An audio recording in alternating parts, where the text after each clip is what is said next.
The first trimester abortion is not like the third trimester abortion. And I can speak directly to that because these hands were bloodied. So here I was, a young resident, and I needed to come to grips with abortion on demand. That's the phrase, abortion on demand. Which means that if the mother asks, we provide.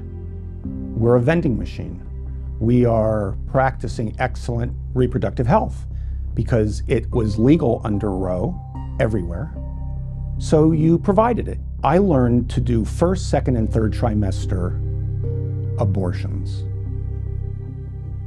Before 8 weeks or so in the gestation of the fetus, the unborn human, there's no calcium in the bones. Most of the abortions done back then were not the chemical abortions or the medicalized abortion, which has their own issues today, but it was surgical abortions.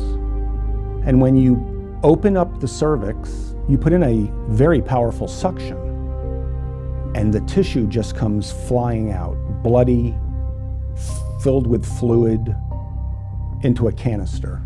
There's no bones to count. You just make sure that you don't feel any tissue left behind. But as the fetus grows, in the human species, the bones calcify. That happens between 8 and 12 weeks. You have to begin to start counting body parts because you can't leave a calcium deposit, which is what we called it, left inside the uterus. And then further along, as the fetus becomes a pounder, meaning over 1 pound,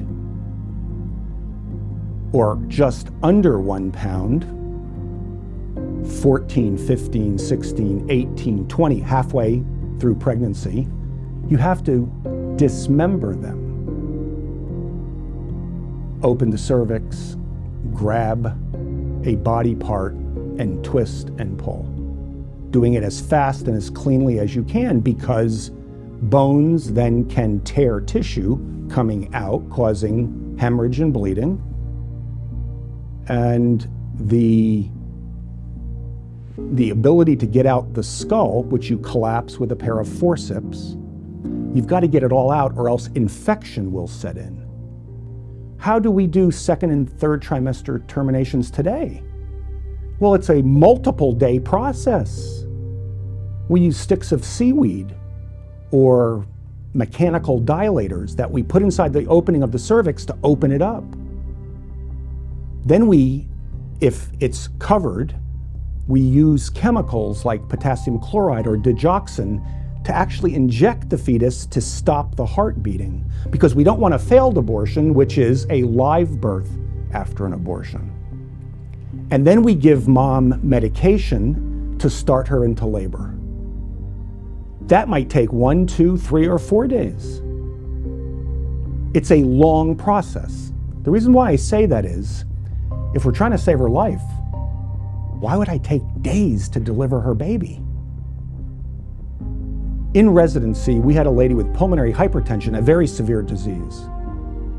Once again, the Catholic hospital would not terminate the pregnancy. They wanted to put the lady in a ICU and care for her to figure out how severely sick she was.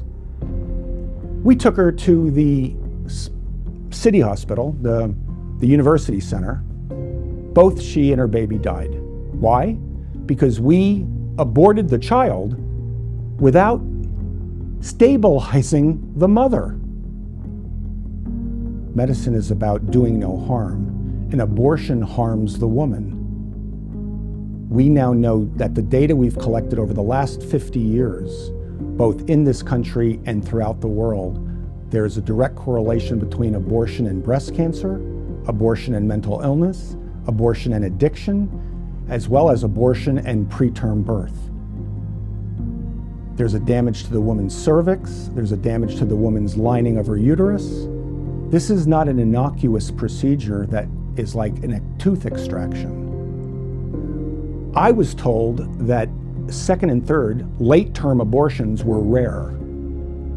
Center for Disease Control, 40,000 a year. 40,000. That's not a few. Abortion on demand means all through 9 months, possibly including afterwards, for any reason whatsoever. And it's brutal.